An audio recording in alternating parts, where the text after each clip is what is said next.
Assalamualaikum, hai teman-teman semua, apa kabar? Selamat datang kembali di channel Mochi Hitam.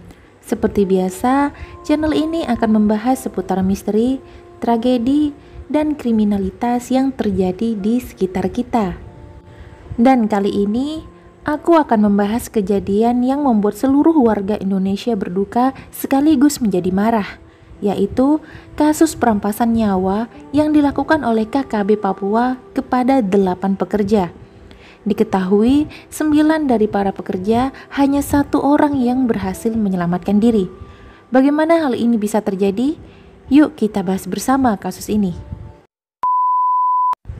Pada hari Rabu tanggal 2 Maret 2022, perusahaan PPT atau Palapa Ring Timur Telematika menugaskan 8 orang karyawannya ke distrik Boega, Kabupaten Puncak, Papua.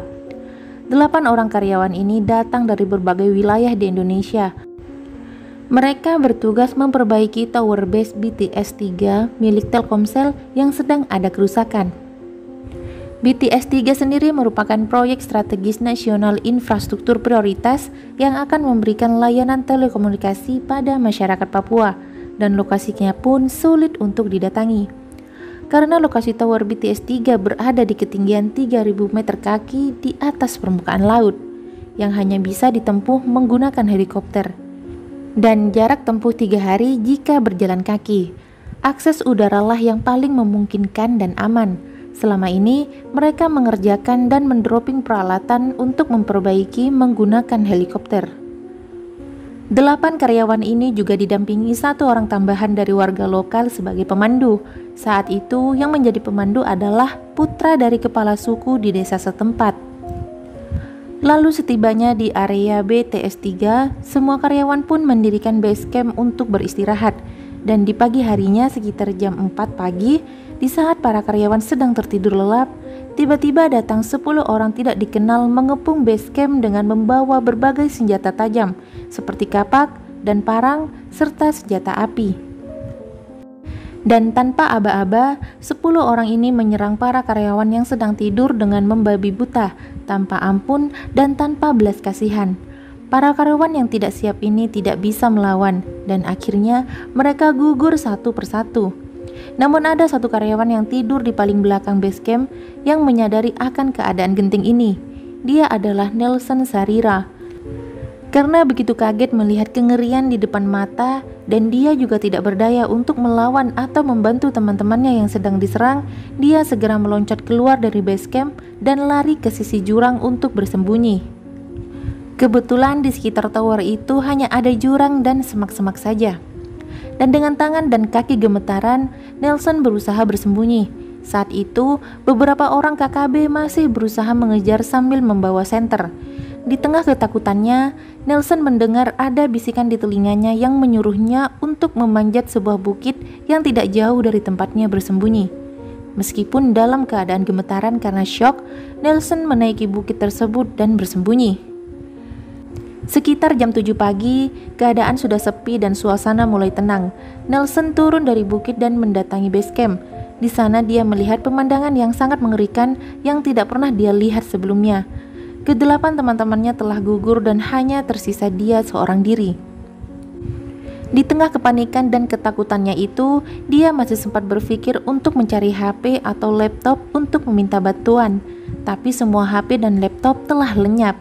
Nelson pun segera pergi ke arah tower BTS 3 dan menuju ke arah CCTV yang terhubung ke kantor PPT Jakarta. Sekitar jam 1 siang di tanggal 3 Maret 2022, Nelson berkali-kali berusaha memberikan tanda SOS ke arah CCTV. Dia bahkan naik ke atas tower dan berbicara tepat di depan CCTV. Dia tidak putus asa berharap agar ada orang yang melihat rekaman CCTV tersebut. Hingga di sore hari sekitar jam 4 sore, ada salah satu petugas yang melihat tanda SOS dari Nelson dan segera menghubungi petugas di Papua. Akan tetapi, cuaca buruk sedang melanda hingga tidak ada heli yang bisa terbang ke atas untuk menjemput Nelson.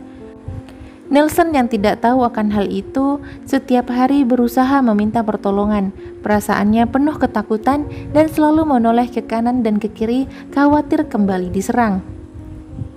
Akhirnya setelah kondisi memungkinkan untuk evakuasi, tepat di tanggal 5 Maret, Nelson bisa dievakuasi oleh petugas dengan menggunakan helikopter.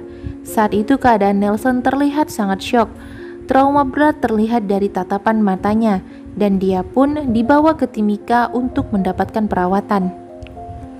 Sementara untuk jenazah ke-8 korban baru dapat berhasil dievakuasi pada hari Senin 7 Maret 2022.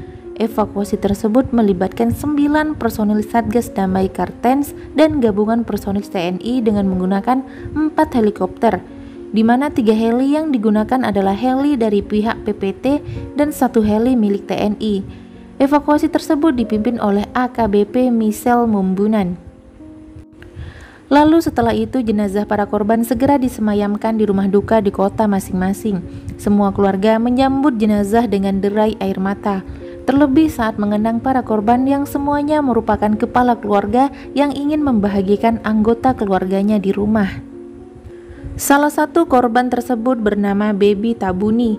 Dia merupakan anak kepala suku di Ilaga, Kabupaten Puncak, Papua. Ia berasal dari suku Dani. Kepergian Baby Tabuni adalah duka yang mendalam bagi keluarga. Dirinya adalah salah satu anak asli Papua yang berusaha untuk membangun jaringan untuk kemajuan Papua. Ayah dari Baby Tabuni yang bernama Abeloni Tabuni tampak sangat terpukul atas kematian sang anak. Ia melontarkan ancaman kepada kelompok kriminal bersenjata atau KKB Papua. Abeloni memperingatkan KKB untuk tidak datang lagi ke wilayahnya.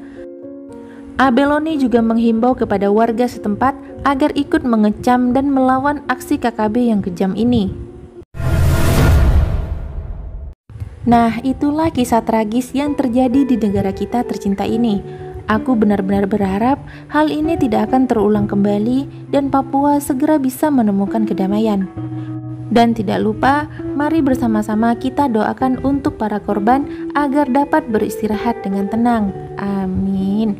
Akhir kata, aku minta maaf jika ada salah-salah kata saat pembuatan video ini ya teman-teman. Sampai jumpa di video selanjutnya. Tetap jaga kesehatan. Wassalamualaikum dan bye-bye.